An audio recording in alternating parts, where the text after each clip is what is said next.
All right, in the last hour, we got an update on Tropical Storm Beryl, which could hit the Texas coast as a Category 1 hurricane. 120 counties are now under the state's disaster declaration. People are being urged to voluntarily leave some coastal communities, while heavy rains and wind could impact inland areas of the state as well. We're joined now by Texas Lieutenant Governor Dan Patrick, who is the acting governor during Beryl, while Governor Greg Abbott is on an economic tour in Asia. Good to see you, Lieutenant Governor. So during your press conference, you expressed concern that more people have not left the Texas coast, even after evacuation orders were issued yesterday and today, specifically calling on visitors who may be vacationing along the Gulf Coast. What are your concerns right now? How are you going to get the message out? Well, thank you for helping getting the message out. This is a storm that will strengthen over the next 12 to 15 hours as it comes close and finally makes landfall early tomorrow morning, somewhere between Corpus Christi and Galveston, somewhere in that area. And that will probably shift. There are people on the coast, as you mentioned, that I'm very concerned about because it is a holiday weekend and it's summertime on top of that. So a lot of people, when they're away at the beach, they're out of their normal routine. They're not watching the news and weather, or they're not on their internet. And so we want to get the message out to all the people who are vacationing along the coast or wrapping up your trip, your 4-day weekend, to get on the road today and get home, because we don't want you on the road tomorrow. You will not be able to get on the road tomorrow. Wherever this storm hits, and it could grow to a Category 2, by the way, in the last few hours, there will be significant rain, 6 to 10 inches. There will be significant wind, 80 to 90 miles an hour. You're not going to be able to drive tomorrow. So wherever you are on the coast, and if you have family, friends, there, email, text, or call them and say, hey, I know you're away. Do you know that Beryl is on its way? As I said today, we've already had 9 deaths in the wake of this storm. We don't want a death here in Texas. Flooding is the biggest threat to Texas. And I want to add that inland, we're going to see places like College Station, Tyler, Texarkana, other small communities around Texas inland get flooding and heavy rain. So this storm will be with us. It's a serious storm, and I want to be sure that Texans are paying attention to be safe, because our #1 issue at the state is to prepare and protect and save your life. Sure. And with your remaining daylight hours, since we are talking about, the brunt of this storm overnight, early morning, kind of hitting, what are the resources that you're making available to try to help facilitate evacuations or a greater urgency for people to get out of harm's way?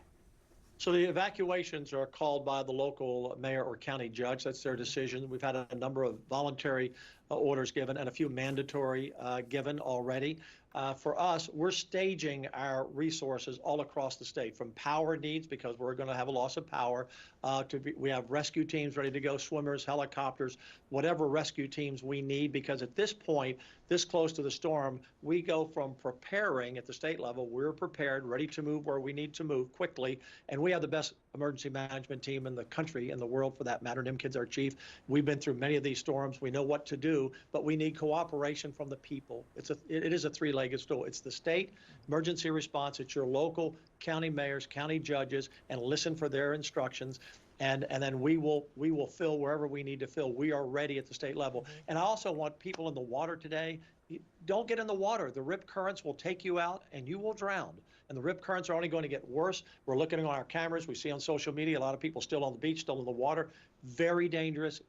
I strongly advise you to get out of the water and don't get in the water later today for a night swim or tomorrow. Even if you say, oh, it looks great, it really didn't hit here hard. The rip currents are going to be really terrible everywhere. We're also going to have a surge, 5 to 6 feet in some areas, and we're going to have tornado watch as well along where the path hits. As I tell people, look, the storm is relatively narrow. A lot of people won't be dramatically impacted, but if you're in the way of this path, 12 inches of rain, storm surge, 80 to 90 to 100 mile an hour winds and gusting more, it's a serious issue. And we don't know exactly where it's going to land, but a large part of southeast Texas is going to see a lot of rain, again, all the way up to the Oklahoma and the Arkansas border up near Texarkana. So please be safe out there if you're in Texas, and if you have friends along the coast, call them. And if you're in inland, don't be driving tomorrow, because the rain and the flooding will be across much of Texas tomorrow. All important notations. You mentioned the resources on the state and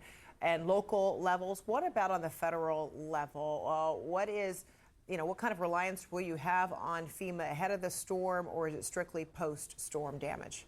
No, it's ahead. It often is post, obviously, working with the federal government, but our FEMA coordinator is in Denton, Texas, and they have been working with our management team, and we'll work with them after the storm. There are certain thresholds you have to meet. For example, FEMA does not come in and reimburse you until you have $54 million worth of public damage to public buildings and government structures. So we hope we don't reach $54 million. That means the storm is more serious than we see right now. But it is a serious storm. But Cat 1 and Cat 2 is very serious. But whether we get to that threshold of FEMA reimbursing us, we'll decide that later. Right now, our focus is on letting people know we are prepared. Your county judges and mayors are prepared. But individually, you need to be prepared. Don't turn your back on Beryl.